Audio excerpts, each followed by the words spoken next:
With early voting starting this weekend, it's important to know what to expect when you step into that voting booth. And that includes which candidates and former candidates you will see more than once. Dan Bowens and Robert Moses break it all down for us. After all the campaigning, it is finally time to vote, Robert. And as we look, a lot of people getting the ballots, but some people are kind of confused about what's going on this ballot. Yeah, let's go through these ballots. First of all, a couple things to notice. You will see a couple of the candidates on here multiple times. So Zohran Mamdani appears twice on two different party lines, the Democratic Party line and the Working Families Party line.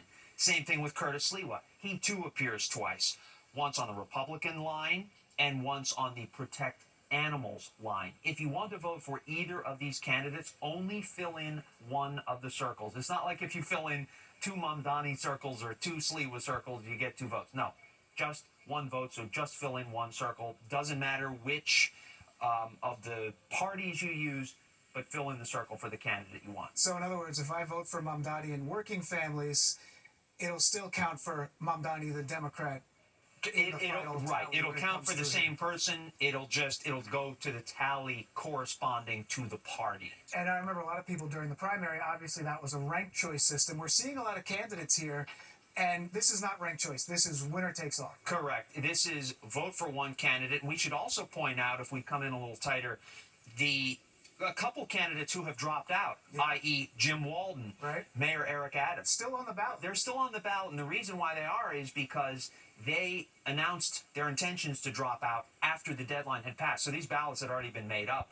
If you don't want to waste your vote, don't vote for one of those two candidates. Vote for someone else. People may end up seeing their names, though, and they may end up thinking that they could still be on there, but they have withdrawn from this election. Correct. And then also important here that it's not just the mayor's race. We've got a lot of stuff going on here. Yeah, of course, we've given the mayor's race the lion's share of attention, and understandably so, but the Board of Elections points out that a lot of these down-ballot races, like public advocate, for city council, those city council seats may affect you more kind of in a nitty-gritty way than the mayor's race. So make sure, if you want your voice to be fully heard, that you vote in each one of these races that appears on your ballot. Yep, district attorney, everything there. When you flip your ballot over, you've got the ballot questions. This year we have 6 ballot questions. The first one is about land use. 2, 3, and 4 are about housing reform.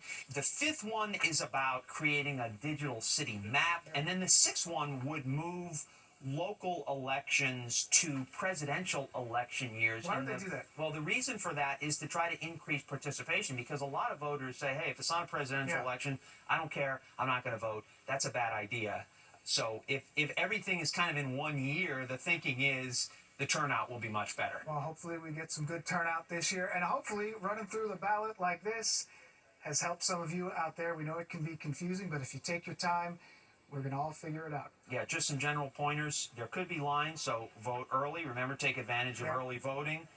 We've seen that in the cities. A lot of people like to do that. Make sure you vote for all of the races on the front of the ballot. Flip your ballot over to make sure your voice is fully heard. And I can't wait to see what happens. Early voting ends this Sunday before Tuesday, November the 4th. We're almost there. It's our own personal marathon. I know, for sure. That's right, 26.2. All right, well,